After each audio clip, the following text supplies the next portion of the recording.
It's not beer pong. It's not cornhole. It's Pop Darts.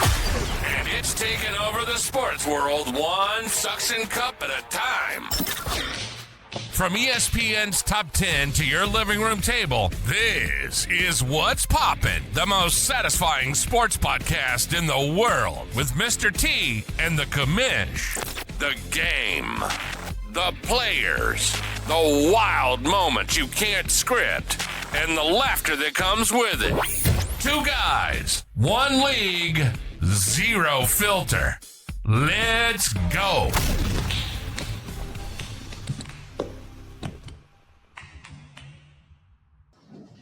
What's up, everybody? Welcome to Season 2, Episode 6 of What's Poppin' with Mr. T and the commish. We are super excited about today's episode. We are talking growth pains and what it takes to build a league out of nothing. And, you know, what it takes, the ins, the outs, and everything in between. And fortunately, the commish is the man behind most of that when it comes to the APL. The pain part for sure, which is we'll get into a lot of that, and we're also going to be kind of centering on Mr. T's perspective on growth pains as a player and right. Things that you go through, and so I think it's going to be an interesting back and forth between the league and players together. With a new sport that just got out there and is growing at the rate that it is. You're going to have some growth pains. So it's kind of a cool episode to kind of address, what you guys are going through and what the league's going through. So I'm excited. I think there's some really good questions we've got that we were reviewing before, and I'm excited to get some of these answers out. We're getting into it. I like it. So I got a question for you. So you're growing as a player. Were there any like systems, and I call them systems, but like training or techniques or something in like your, I guess, regimen as a player from when you first started and you just started kind of throwing for fun to like, I'm going to be competitive. I'm going to be a pro. Yeah. Were there anything that you were missing at the beginning that you wish you had known? How to hold the pop dart would be great because, you start out with this and, where do you hold it? Do you hold it back here? Some people hold it back here. Some people like maybe hold it in the front, more like an actual dart. Or if you get it in the middle, you want to find that balance to where you're not throwing this tomahawk dart. You don't want that. You want that thing to sail smooth all the way over to the target. So figuring that out, it didn't take us long to figure it out, but it was definitely a bit of a learning curve on the when we first started playing, and then I think when we first started playing, we were throwing from like 8 feet, just trying to get the feel for it. And we were throwing on our kitchen table, which wasn't perfectly smooth. So, 50% of the darts would actually stick if we could get them to stick. And, me and Colton have been doing like trick shot type stuff ever since he could, hold up a bottle himself. And even before that, when he was a baby, I could hold him on my hand. He could stand and balance on my hand and just stand there like a bobblehead doll. But so it didn't take us long to figure out how to start throwing them. And once we figured that out, you guys have seen it. We just, sky's the limit from there. Yeah. And I think a lot of players, early on, like just understanding that that's a key. Dialing in your distance, dialing in, your throw. We all throw, right. We all hold the dart differently. I still hold the 2-finger dart. So a lot of the good players still throw a 3-finger dart. So just getting that part figured out and worked out, in your game is big. You said something too, I think is interesting. And I say this to a lot of people, but for those of you watching that are new to the game, closer is not always better in this game. So it's harder to stick a dart from 6 feet than like 10 to 12. And it just doesn't have the trajectory, the time to float, stick, whatever you want to say. And I find all the time when I'm showing somebody and I'm like too close, I'm like, oh, we got to back up. And they're like, what? I'm like, it's weird to say, but it's easier from back here. It's a lot harder from like 6 feet. For sure. Yeah. So we've made some videos recently where we're throwing darts closer to the table because it looks better for camera than us being way back. And man, it is a challenge to try to hit a tee-knobber from 8 feet. It's hard. Yeah, it doesn't sound like it would be hard, but it's so much more challenging because you don't get that inertia behind the dart. You're so close to it that it's hitting that table or target when it's at like its peak flight, where, you know, when I'm throwing from 17 feet, my peak flight is halfway there. Yeah. And I'm coming down at that target. But when you're throwing from like 8 feet, you're almost throwing it down at the target. It's just odd. And it's so much more challenging. Yeah, and that was just a good point that I know a lot of players, that's a growth pain. I talked to some that are in what I've kind of realized as I've taught a lot of them is, hey, start at that 10 feet, but then don't change your throw as you go back to 17. So many players change their throw or want to overthrow when they get, it's the same release. So it is. That's really cool. And I think a lot of new players starting out, they can benefit from that. Throw at a decent distance, figure your grip out. So I like that. I mean, and it could take a lot of your growing pains away. Absolutely. Figuring those two things out. Yeah, for sure. So let's jump into a question for you. What growth mistake have you come across that hurt the most? Every one of them. We're growing, so things change a lot. And I think that's probably, I don't know, hurt the most, as much as we're constantly adjusting. So that part we've had to pivot a lot. So we put a plan in place. We developed the league was built over a year, guys, like before it ever more than a year and a half before it launched, more than, a year before we even started putting rules out to the public and to other people. It was being built behind the scenes, and it's pivoted, I would say, nonstop for the last 5 months, 6 months that we've been doing this. So it's pivoted since this morning, hasn't it? Yeah, it always does. So, every time I get a phone call, every time something, happens, it pivots and we adjust. So mistake, I would say, was probably thinking that I had a plan, and that we could, execute said plan. So I think that hurt. I think I've developed enough of a, I guess, tough skin or realization that this is the new normal. And you've thrown out all your pens and got a bunch of pencils with good erasers. Yeah. And there are no pens here. You definitely don't write anything in Sharpie. So in terms of maybe to give like a specific mistake or, I would say spreading out too far too soon was probably, it's something I wondered if it would be a mistake, and it kind of turned out to be a little bit. And what I mean by that is you can't grow every area at the same time. Putting some effort and I guess energy into showing people that this sport can grow in a specific area was important for us, because now we can show the rest of the nation what happens when they start reaching out to their leagues, start building, different clubs in their regions. So now that we have kind of a proof of concept in an area, it's a lot easier for us to now branch out. And we worked out a lot of kinks in that area in the process. So I would say that was our biggest mistake, was probably spreading a little bit too thin, because with other sports, darts, you can go down to your local place and find somebody that'll throw darts with you. You can usually find somebody to play cornhole with you. Pop darts is different. You can't just go out to your local bar or restaurant and throw pop darts with somebody. They don't know what it is yet. So that's our we're getting better. We're growing, but I think that would be my biggest mistake was probably spreading myself a little bit too thin in so many areas, being only one person. And now that we have proved it and built the system, it's ready to go. It's ready to be unrolled in lots of areas now. So it's exciting from that standpoint. All right. So you mentioned your throw. You said, your growing pains, the throw, the hold, the grip.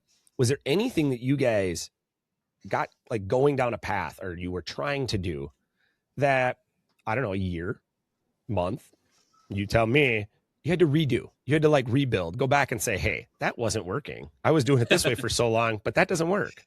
I have to redo this a different way. Well, not a whole lot. I guess we went through a few different type of table setups. So we started with just a a whiteboard, just like everybody. If you don't have a nice countertop, then whiteboard is the cheapest way to go. So we started out with a 3 foot by 4 foot whiteboard, just on a small folding table that I got at Lowe's, and Velcroed it to it so it wouldn't slide around, and it worked. It was really low though, which at the time Colton was a lot closer to the ground too, so it didn't bother him. And so the second table we built, I went and bought a tool cart from Harbor Freight, built it up on top of that, still used a whiteboard, 3x4 whiteboard, hinged it on top so I could lift it up and store darts underneath there. We put lights around it. It was about 4 inches taller than the table we were working on, so that was nice for me at least. And Colton, he kind of grew with the tables. He'd grow 6 inches, we'd add 4 inches to the table, and then we ended up with the APL table, and that is just a total game changer. That one there is probably another 6 inches taller than the Harbor Freight setup we had, and the solidity of the table. The pop sounds so much better. It doesn't have that hollow, empty sound like on a whiteboard. So as far as what we had to change to adjust to adapt to the sport, we didn't really have a whole lot of growing pains with that, but our table was probably the number one rebuild project that we've had a couple times. And I think you hit it on the head too for a lot of players out there. If you're a new player, I've said this to people, you don't have to go all in on the APL table on day one. Get a whiteboard. Get there's ways to raise even a folding table to get it up, if you want to be at official height. A couple PVC pipes, raise that table right up. Yep. So just understand you don't have to start with, the cream of the crop. Work your way up. Enjoy the sport. Right. Throw. You think you tell everybody every episode, just keep throwing darts. Keep throwing. What do I tell? I was telling somebody that said, I just can't afford a table right now. I've said, Cole Hunter doesn't own a table, guys. This guy is the number one player in the world right now playing lights out. He plays on his countertop. I know. Yeah. So guys, you don't need a professional, crazy, awesome, expensive setup. You can start just throwing darts. They find something that they stick to and throw darts. So that's for sure. That's really cool. And as a player, I think some people do feel like that's a growth pain. That I don't have everything I feel like I need. You just need 3 darts. That's all you need. 3 darts and the ability and the will to throw them, and you're off to the races. So that's really cool. So, all right, one for you. What's something that you learned real fast in this Pop Darts journey of yours? Real fast? What I learned is that I don't know what I don't know. And that I think it was something I thought I thought all the scenarios out. I thought I, had a contingency for every little thing, and no. So right. I think I learned to roll with the punches and kind of keep the positivity and that energy up. And I learned that fast. So it was something that I thought all the preparation in the world would keep you, down a path. It's just smoothing, just follow the plan. Like we said, my last answer, the plan is not the plan anymore. We don't make any plans in Sharpie anymore. So yeah, I learned that really fast. And it's been something I continue to learn, is to really just adjust, grow, keep doing everything that you possibly can to kind of push this sport forward. So you don't know what you don't know, flexible, guys. Yeah. I don't think I can touch my toes, but in terms of running the APL, I think the flexibility side of it is necessary. It's incredibly necessary. So I have a question for you. Speaking of touching your toes, I got a quick story, sidebar. I did hot yoga this morning with my daughter at 6 a.m. We went to a place. It was like 125 degrees in this room, just sweating there doing yoga. That's interesting. I don't know about that one yet. When I was younger, I did hot yoga for like a month, and it's an experience. Holy cow. It is. It's you think, I'm a big dude and it gets hot, and I sweat. So that's normal for me, but that's a whole different level. It's a different kind of sweat when you turn and water just pours off your head like somebody's turned a sink on. Yeah. Yes. So that's for those of you that haven't done it, do it once. I couldn't go into any of those. I mean, back then I think that was before I tore my knee up. So I don't know that I could get into any of those positions at this point. So I had a question for you on player growth. And this one's like more of a league than like a personal player growth question. But why does like leadership matter to like player development, player growth, or like your growth as a player? And I mean, kind of veteran players or, rookie players with like new, and how they work and interact and really that leadership side that the veterans and the pros carry. Why is that important? Yeah, I mean, leadership's so important in any aspect of anything, whether it's your job, your daily, home life, or Pop Darts. Leadership, you've got to, it's always great to have somebody to look to for guidance. Or if you're the person in that situation, even the guy that's giving out the guidance has somebody else that he's looking up to. So there's, leadership is so important. And when it comes to the player growth, having somebody that is on your side that can relay information to higher up people to maybe try to get something to happen is so important, because a lot of players just don't have that type of reach or willingness to achieve that sort of reach. And, that we need those people. We need those players that are looking for guidance, because if we don't have them, we don't have a league. Yeah, I like that answer. I think that, and I think the only thing I'll add is I'm really proud of the leadership that the veteran players have brought and have done, to the league. And I think I say this on a regular basis. I'm always impressed when I'm out meeting people at venues, at leagues, when I see veteran players with no cameras on them. With Pop Darts is a big camera, sport. We've got cameras everywhere. But when I see those guys with no cameras on them, some of the best players in the world, and you turn over and they're teaching a kid how to hold a Pop Dart. They're teaching an adult who's like, I can't get it. And they're over there. You can get this. Let's work through this. No cameras, no nothing, just out there doing it. It's that kind of leadership that like makes me really proud of, our veteran players, our pro players, as well as just the community in general. So it's really cool to see how that happens. It really is. Let's see. What surprised you about the scale of the APL?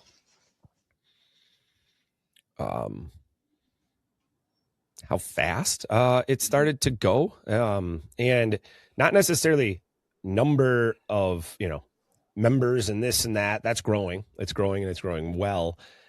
Just how the reach of Pop Darts has blown up. There are people.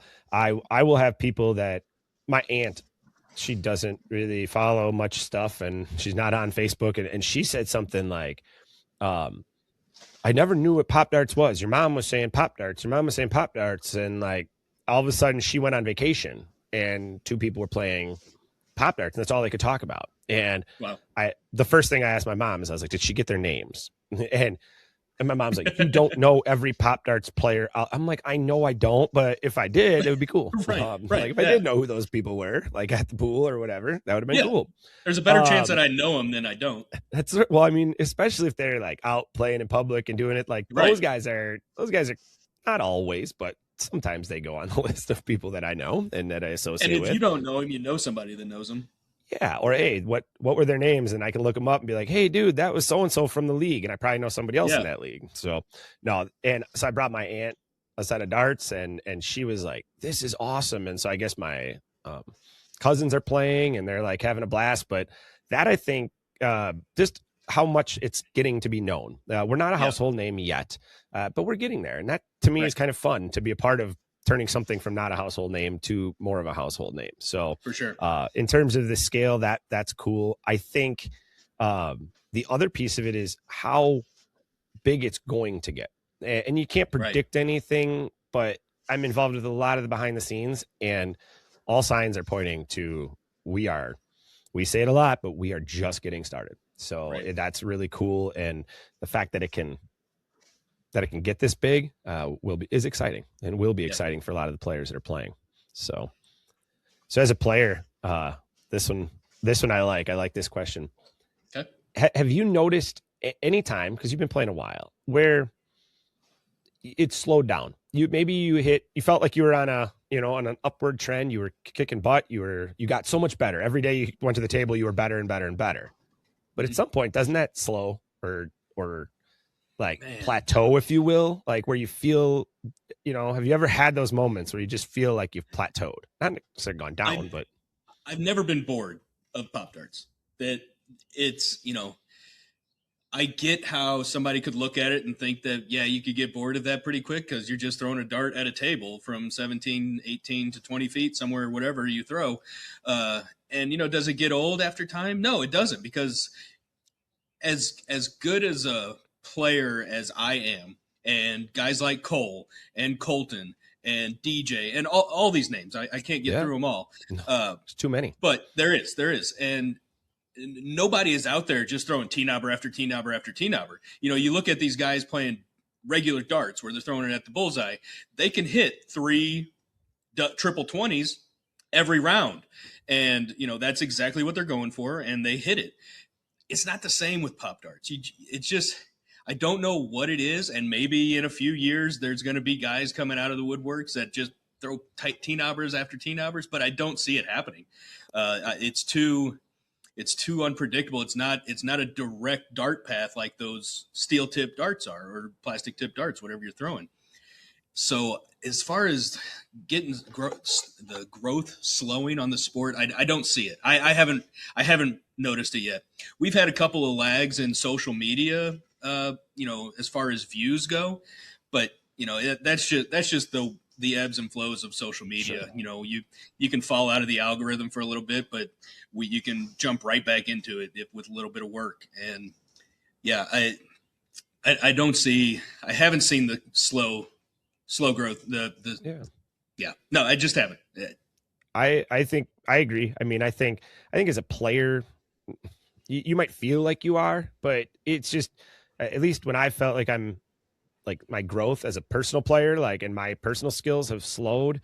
Mm-hmm. I think some of it is just the nature of this game. So when you're that close, you bounce. That's right. Like when you're I guess what I would call it is the equivalent of every time you're going for that, triple 20, you land mm-hmm. on a single one, but that's not the way, like, that's how it is in Pop Darts. That's not how it is in darts. Like, you don't go after a triple 20. Sometimes you land at a 20.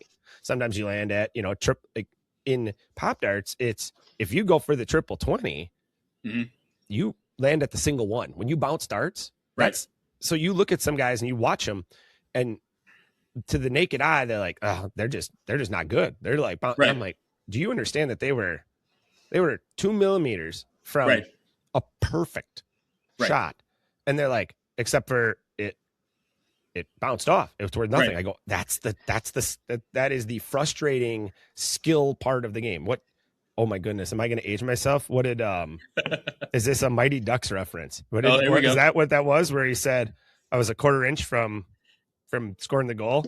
And then he says, well, you're also a quarter inch from missing completely. Like, if it's all perspective, so, but yeah, Pop Darts is frustrating that way. And I think, to your point, I think players are going to feel like they go through that step where they're like, okay, I'm not improving, or I'm not maybe getting better. I would just argue that, like, that happens to everybody. You're not necessarily plateauing. You're working on, you're also probably setting your standards higher. So if you're hitting, great shots and you're winning a lot of games, and then you get frustrated with yourself, it's probably because your standards are a lot higher than they were on day one. A lot of players I met on day one were trying to stick said dart to table. They didn't care about the target mark. Yeah. So get it on the table. Yeah. When your goals change and you're, you want to do better and you want to be better, you're going to feel like you slow. For those players just starting out, you guys, you're not far behind. Like, keep changing your goals, keep pushing yourself. So, we all go through that where we feel like our game is not as good as it could be, or you run into a gauntlet of, like, I feel like every player, I mean, correct me if I'm wrong, I feel like I've changed my perspective on this, but I go through a point where I'm like, man, I haven't hit a T-knobber in like 3 weeks or 2 weeks or something. And then I've thought back and went, wait a minute, I'm bouncing 10, 15 a night off that thing, which means, and I've changed my perspective. That means I'm about to hit a whole boatload of them. And Right. and it comes where all of a sudden, like, oh, I had 3 in a night. And then I Yeah. had, 7 or 8 in that week, playing in Yep. 2 leagues or whatever. And all of a sudden you're like, I'm the greatest player ever. It's like, well, where were you the last 2 weeks? Right. It doesn't Yeah. always give and take that way. So we've got a house rule where if you don't stick any darts, if you throw your 3 darts and not one of them sticks, you lose a point that round. So that's one of our house rules. And it sounds like it's made for a bad player that is just not landing darts. But when me and Colton are throwing, the most usually the time that happens to us is when we bounce 3 of them off that target. Aggressive. Yeah. Aggressive players are, and I'm watching this sport, conservative players are winning some games. Aggressive players are winning games. It's fun to see, in terms of being a fan. I get to fanboy on my own sport sometimes, and that is kind of fun. It is so much fun watching 2 aggressive players go at it. Oh, yeah. And like maybe the casual fan that's not a Pop Darts fan might go, what are we watching? Those guys just missed 4 darts in a row that didn't hit the table, 2 each. And I'm like, dude, you know how awesome those shots were? Like, those shots were like this close. And as like a fan of the sport that likes it, I love watching that. The casual fan's like, dude, stick a dart. Let's go here. Like, what's happening? But those that are Pop Darts enthusiasts, we love that stuff. It's so much fun to watch, an aggressive player, especially when you have 2 going at each other. That's just fun. That is a lot of fun to watch. So at least from my my perspective as I'm fangirling of the sport when I watch. Right. So speaking of fans, what is something that the fans do not see? From a growth standpoint, I would say, and I very much change or differentiate between fans and players. And that's where this answer is going to come from. Fans do not see how hard these players work and how hard, like they really do work on their games. They really do go and play. And it might just be, you mentioned in previous podcasts, like you wake up, you throw some darts in the morning. I know Luke, long LDL. Luke is one of those that's known for, like, I don't think he goes to bed at night without throwing 50, 100 darts. And it's why you're seeing the acceleration of talent. It's why you're seeing people get so good. But I would say that fans do not see that it is not as easy as these guys make it look. Holy cow. Like, when I read some of the comment sections, like, oh, I could do that. I've played. It's like, okay, then come do it. Show me. I mean, I think you can do it. I just don't think it's as easy as you think. Even Pop Darts has armchair athletes. Oh, we got more than our fair share of armchair. Definitely guys that are the best in the world that I don't think have picked up a dart, according to them. So we got to do a quick sidebar about Luke. The way that Luke throws, that 3-point shot he does with that dart is crazy. And his accuracy is insane with it.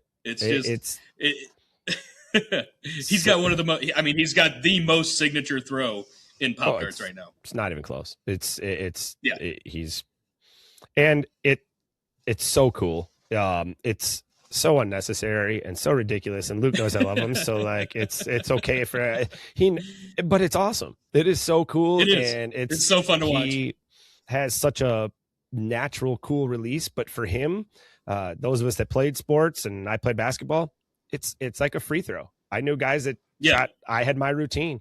That's his routine, and he nails it. And it is. If those of you that haven't seen LDL throw, he has a really, really cool release. He is. You'll see him on ESPN. He's an absolute stud, but he's got a very unique release to his throw, and very, very fun to watch him play. And he's another one that goes down as one of the most aggressive players in the game right now. He can have closest dart on his first or second dart, and he is still either going for closer or teen. It's like, wow, like this guy, he's a very, very aggressive player, very fun player. Yeah, he doesn't. The word safe dart doesn't exist in his vocabulary. No, I've multiple times, I think on like Derek's live stream when I've been watching them play, I'll go, Luke, you're an idiot, and he knows this because I told him he needed one dart for game. The board's wide open. He has closest dart. He's got the only dart left. and he throws it into the mix, and he stuck it a couple times. And I'm like, all right, you won, so like nobody can say anything to you, but what are you doing? Like, but he's aggressive. He's aggressive. He doesn't change his style of play for anybody, and I think that, that's very admirable. It's very funny. I will, for sure. I will oftentimes tell him that that's a little bit too much. You just needed the 1 point per game, so so go get it. But no, he's a very good player, very fun to watch, and you guys will all be really excited to watch Luke play. He just is always, something's always going to happen whenever he's got a dart in his hand. He's just that kind of player. So I had a question. So when should players push themselves, like to grow, like personally, like in their game? Like when is it, when is there a time when they're like, hey, I've reached this milestone, or I've done this, that I should really start pushing my own personal growth? So it depends on where you want to be as a player. If this is just, and I know this is a bad word in the Pop Darts world, but if this is just a toy to you, that's great. Keep it at that. Play with your friends, your family, your kids. If it's just a toy, that's cool. Play with it. It's fun. You can expand it, throw it all over the place. It'll stick to concrete. It'll stick to glass. Stick to the ceiling for a second. You can play everywhere. But if you want to take it to that level where you can and will become competitive, you need to be pushing yourself all the time. Every time you wake up, throw darts, or before you go to bed, throw a couple darts. It doesn't take that long. You can throw 50 darts in 10 minutes, easily. And that constant practice and repetition it's going to do nothing but make you better. So if you want to be competitive, you should always be pushing yourself. I feel, I am at the top of the competitive Pop Darts world, and I still push myself. I play against the number one, the world champion Pop Dart player. That's my main competition. So I've really got to push myself to keep up with him.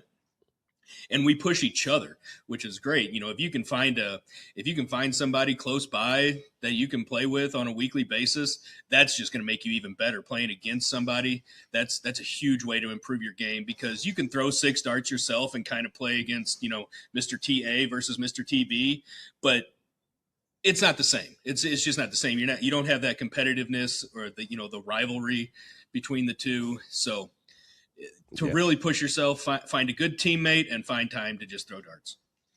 Yeah. And that's a great, personally, I would tell anybody that wants to go from good to great, or to keep growing your game, is there are no darts off. That would be my advice. Like when there are no darts off. You got to throw every dart like that dart matters. And there are a lot of games I've watched when we get these pros together and they start running tournaments and start running these different things, you realize you can't afford to take a dart off. When you get to these premier levels, they aren't going to give you a dart off. They are going to come at you with all 3.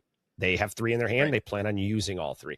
If they have 1 in their hand, they're in the game. They are ready to go. They are like, I don't care if you hit a T-knobber on me. If I got a dart in my hand, I'm in the game. And that's something that, when you're pushing yourself to do, is really concentrate on, where you're locating, what you're doing, because it's big. For those of you, I think you also made a cool point. Find a buddy, because when you get a buddy, strategy comes into play. I think all too often when you play kind of by yourself, you're really trying to locate your darts where you at the target. You're trying to do cool things when you're playing 6 darts. When you start talking strategy of the game and start thinking that way, it becomes more of a part of the game. There's a lot of strategy that goes into what's going on and how it's played at the higher levels. So, yeah. And speaking of back to pushing yourself, and talking about T-knobbers and playing against Colton, the other night we were doing a live. I hit 5 T-knobbers in an hour playing in the live, and he knocked out 3 of them. So not only do I have to get a dart to land on that target, but I've got to get it to land 100% on that target, because everybody knows if you hit a T-knobber and it's hanging off the side a little bit, that is just waiting to get popped off by another dart, because that's Colton. That's one of Colton's favorite things to do, is knock out my T-knobbers. The snipe is a fun. the snipe is a fun. Yes. It's a fun throw. I like watching it. So that one's a fun one to see. So yeah, that's really cool. And yeah, you got to keep it on there. You got to keep going. I know. What was I saying to somebody? I went and played a tournament, and I had led the whole tournament in like specialty shots, and I don't even know if I placed like top 3, maybe top 5. I don't remember what it was, but it's like that's part of it too. There's a strategy behind. Do I go for it? What is that? Am I strategizing on points and victory and specialty shots? Like, what am I here to do today? Like, so you can find different ways to push yourself depending on who you're playing and in the environment that you're playing in. So, and I like that. Sure. All right. How do you balance the speed of everything that's happening in the APL and Pop Darts world? It's tough. It's every time you've caught up to the speed that things are moving, something else gets thrown at you. And I would say it's not necessarily the speed, but like the weight of what you're carrying changes so that the speed is, you still got to go the same speed. So if you're traveling at 20 miles an hour, carrying 20 pounds, oftentimes you're carrying 40, 50 and still having to go 20 miles an hour. So how do you balance it? I would say that I'm incredibly blessed with a team of people that oftentimes, like, I don't know how many times a day I'll talk to somebody and they'll be, well, what can I do to help? What can I do to help you? What can I, where can I, step in and help? So we've got some great people that help me out and work alongside me. And that makes it a little bit easier. And then also just the players. So everywhere I go, I rarely am doing something by myself. So players, there's a lot that goes on behind the scenes, but players do help. So if I show up somewhere, they'll help me unload. They'll help me set up. They'll help me, do all that. So as it comes to like the speed of how things are growing and what they're doing, the players help a lot. And I think that's at every level that I've been at, whether I've been at a small local league or, a big regional or ESPN, airing and taping with the pros. They all want to know how they can help. They all want to know what they can do to help balance and take that stuff off. And it does help me a ton. I'm really blessed that way. Yeah. Shout out to all the APL members, everybody, all the players that have been coming to these big tournaments. Thank you to all of you for everything you guys did. Yeah. I think you guys are great. I love that you guys have fun, that it's a good, positive, environment. I think that does help balance, the stress and the speed is when you see everybody smiling, you see all the cheers, you see everything that goes on. It makes it all washes away real quickly. So, this is good. What do people underestimate when it pertains to like a personal player's like growth or their journey? What do they underestimate? If they haven't thrown a pop dart at all, somebody's looking in at you. So we know the guys and girls that have seen people play pop darts, and they're like, "Yeah, that looks easy. I don't even need to. I can do that. I don't even have to prove it to you. I already know I can do it." But yeah, okay, come here, grab a dart. You throw a tomahawk on your first throw. We're gonna have a little more of a talk, and I'm gonna have to teach you how to actually throw because that is not okay. Tomahawks are not okay. So anyway, as far as underestimating, I think people do underestimate what it takes to be very good and dialed in on this game because it looks fairly easy from a bystander point. At least sticking the dart on the table looks easy, but it's really not. I've shown a lot of people pop darts for the first time, and their throws, the first 10, 15, 20 throws are, I wouldn't video them. I wouldn't start a YouTube page with the way that they're throwing because it's just not there. That tomahawk is not successful enough. It's not a good throw. And, just underestimating the way that the strategy, we've talked strategy already, dart placement, your first dart is a different throw than your second dart. That's a different throw from your third dart. And then you got to pay attention to what they're doing, and you got to learn that player too. It's Colton. He's my main competition. His goal when he is first up is to put his dart right where I want to put my dart, which I usually play to the right side of the dart because I'm always standing on the right side. We don't switch sides at home usually. So he knows where I'm planning on going, so he gets one there first and forces me to have to shift over to the left side, and which, I can flow with it now, but once he started attacking me like that, it took a little bit of a learning curve for me to figure out how to counteract the attack.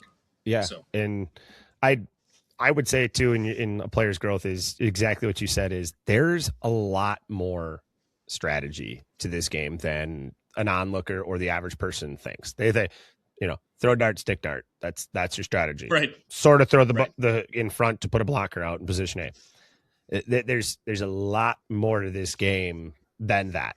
And when you get guys that are, I would say, proficient, good at locating their darts, now you're talking a battle of strategy. And I think the average fan on the outside looking in does not see the complexity that this game has from a strategy standpoint. This is not just throw darts. So understanding what the score is, understanding how you battle back, when to kind of get aggressive, when not to get aggressive, what the darts look like on the board and where you think you can fit them in. And are you in a situation where you have to fit them in or like there's so much strategy that goes on. And I think people on the outside looking in are just like, okay, whatever. Like, okay, and part of that, I'll even take some blame or shoulder some blame. I think part of that is our highlight reels we don't really highlight strategy. We don't really highlight, threw a really good blocker in there like that, because that's not what people want to see. And so therefore they don't maybe hear about that enough, from our socials, but there's a lot of strategy when you get on the APL level and you start playing. A position A dart's not going to get you on the top 10 on ESPN. No. I mean, even good steals like it's tough because that's not what people want to see, but it's a big part of the game that they underestimate. All right. What have you seen that breaks the culture of pop darts?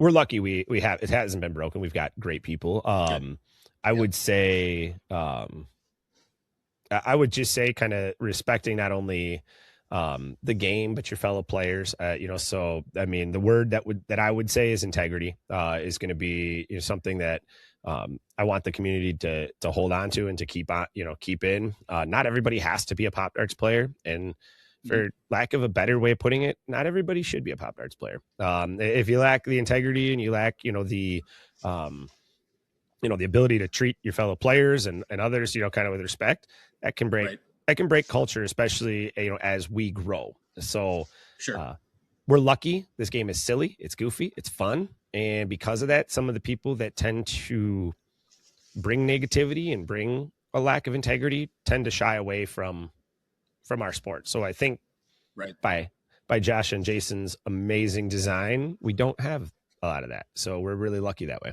So I hope a follow up to that. What preserves the culture of Pop Darts?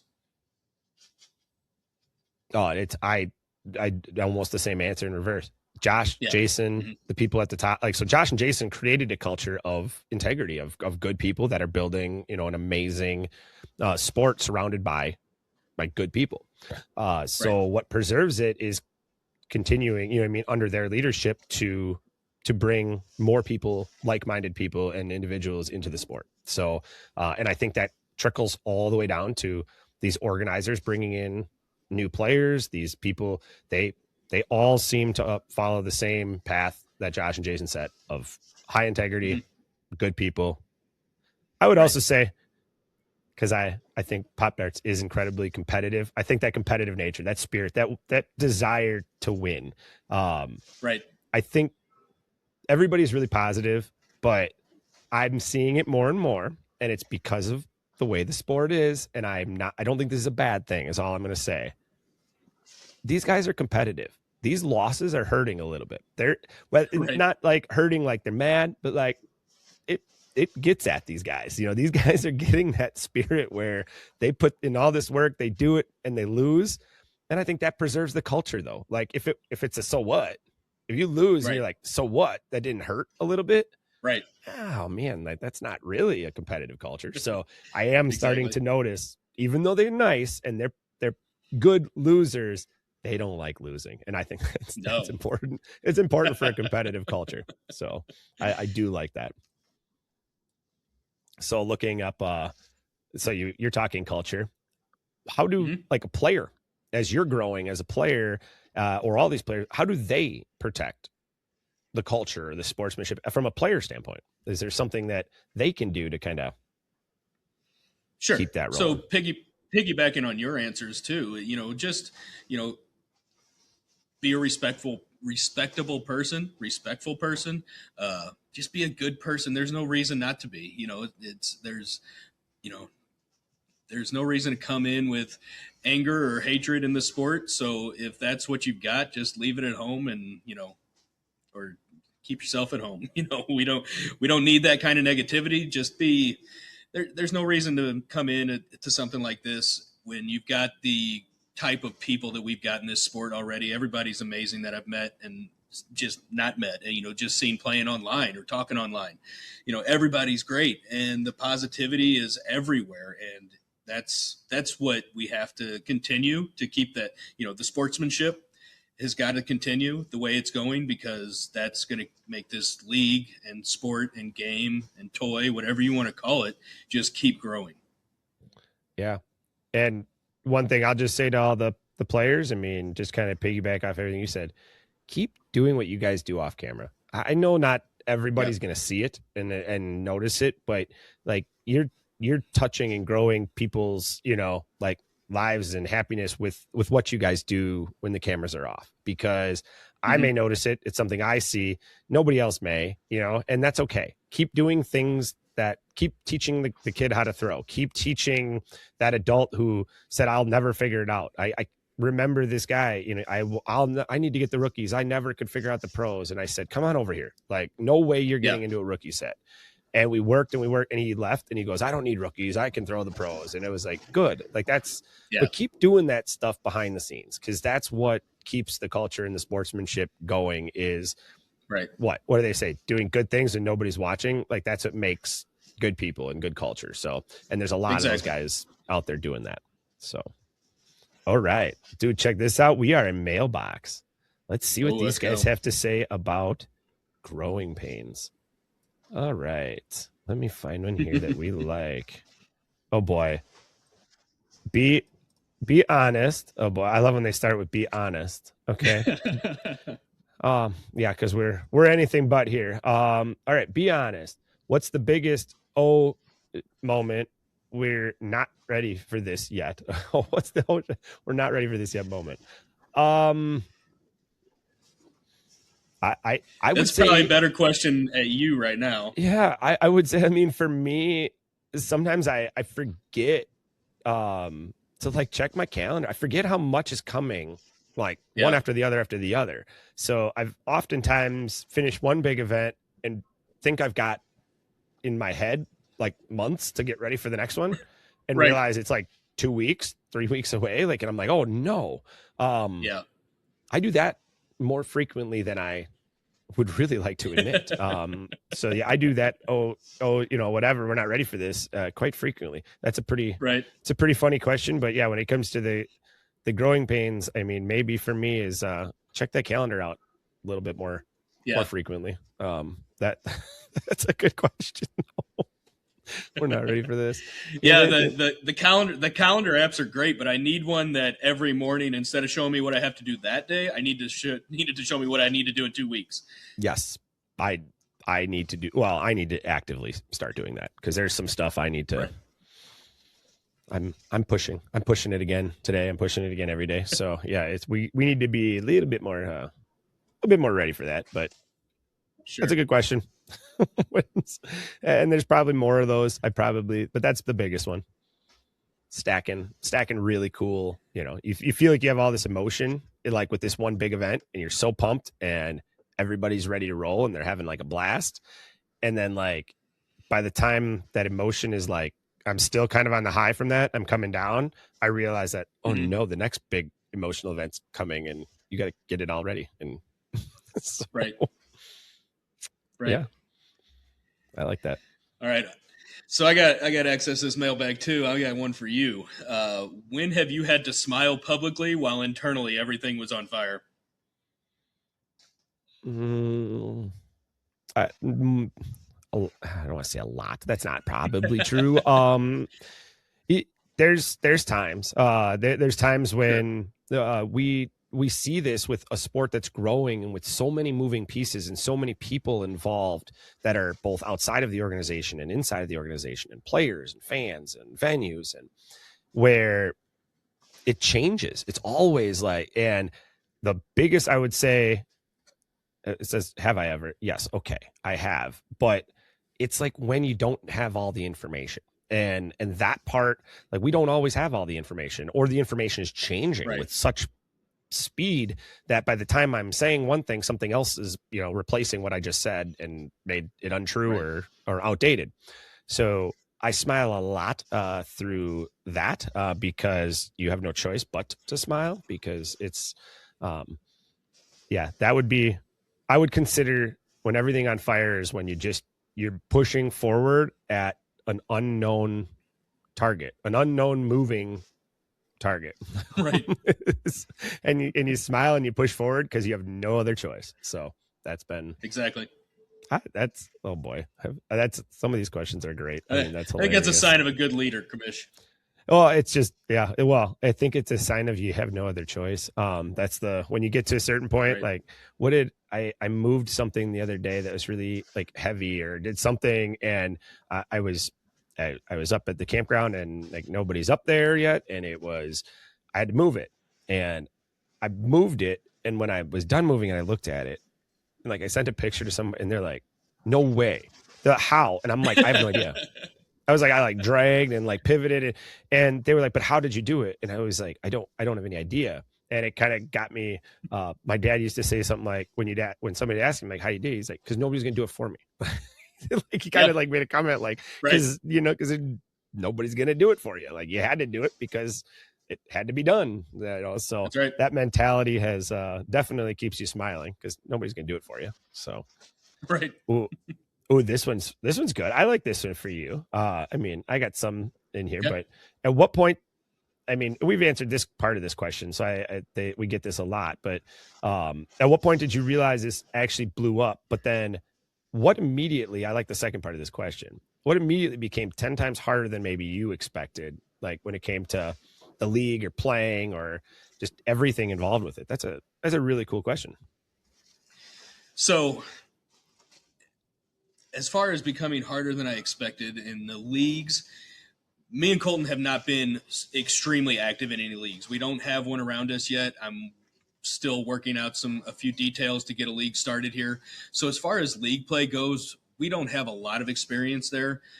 But back to the first part of the question, when we knew this thing blew up, and this is just speaking on Pop Darts and our personal social media, not necessarily the APL, but we realized it was big when Jason reached out to us and asked to meet up, and they were going to be in town and they wanted to meet us, take us to the NASCAR race, to meet up with a new driver they were sponsoring.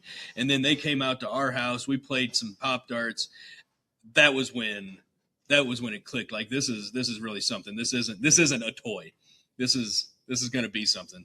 So that was our aha moment, if you will. Yeah. Yeah. And did anything become, once you found that out, did anything become harder? Did anything become harder than you thought it was going to be when you started maybe making those videos? So it transitioned from playtime to serious time. That was probably the biggest switch. When we realized that, hey, this social media thing could actually turn into something, we have to up our game. Just throwing darts in the living room is not going to be enough. That people need more. They always want more. Everybody always wants more. So we got to give them what they want. So now trying to transition into a business that we work at, that's been our challenge, our uphill battle, and it still is. For those that don't know, it ain't easy, guys. The amount of work that a lot of creators put in and stuff behind the scenes it's a lot of work. It's a crazy amount of work. I have a mad respect for those that are doing it and doing it well, because it's a challenge. I have very, very little to no social media experience and presence and all that stuff, and even the stuff I do, I'm mostly confused most of the time, but it's still work, guys. These people put in a lot of work, and I have a lot of respect, a lot more than I did 6 months ago or a year ago, that's for sure. So that's pretty, I like that. It's a good answer. Thanks. So what decisions what decisions have you had to make that you knew would anger some people, but you had to do it anyway? I'm a lot of decisions you make when it comes to anything competitive in nature, you can't please everybody. So it's going to affect a rule, whether that be a rule, whether that be an event, whether that be like how people qualify or what they do. And that's a good question. And I'm going to just follow that up with, I don't think I'm done. Angering people with decisions made. I just think that comes with what we're doing. And it's not, for those that I anger, it's never intentional. I hope that they understand. Right. I mean, they may or may not. It comes from, my heart for, the best of the sport and the best of, everybody that's participating. But I know, as we grow and as we, see this sport develop and build and grow, that we are going to, me personally, are going to make a lot of decisions that are going to upset players and make players mad. And it's just part of the territory. I've come to accept it. So it's, that's a good question. And my follow-up question to whoever wrote that in is just wait. I mean, let's talk in 6 months and a year and see if you can find any more people that I have accidentally angered by a decision that I made. I like it. So, all right. I think we got one more here, and then I got to get out of here because it looks like a tornado is coming outside. I mean, there are trees going all over the place. That's nuts. If you could go back and warn day one commish about one thing, what would it be? First off, day one commish ain't listening to even knowing that day whatever commish, because that's just me. What would I warn myself? I would just, my warning would be buckle up. It's no matter what I tell you, as somebody that's seen it and seen some of it happen already, you're not going to believe me. Buckle up, hang on, because like it's going to be a roller coaster. You're going to smile through it. You're going to enjoy it, but you knew it was going to be hard. It's going to be harder than you thought. But it also is going to bring you a lot more joy.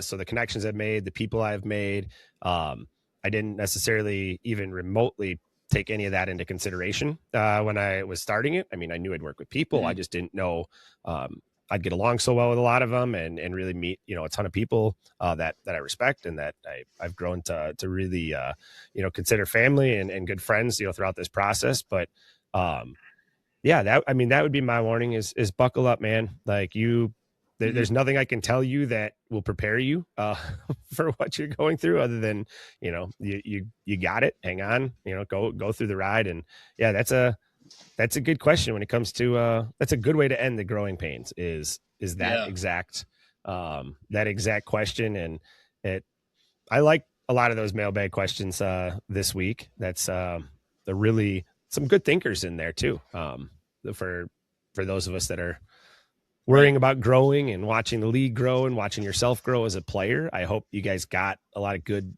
information, and it was fun to talk about the league and where it's going. It really was. It was a great episode. We really got into a lot of good stuff. Man, this sport is just going crazy. I cannot wait to see. I mean, between now and the time that this episode actually airs, things are going to be growing already.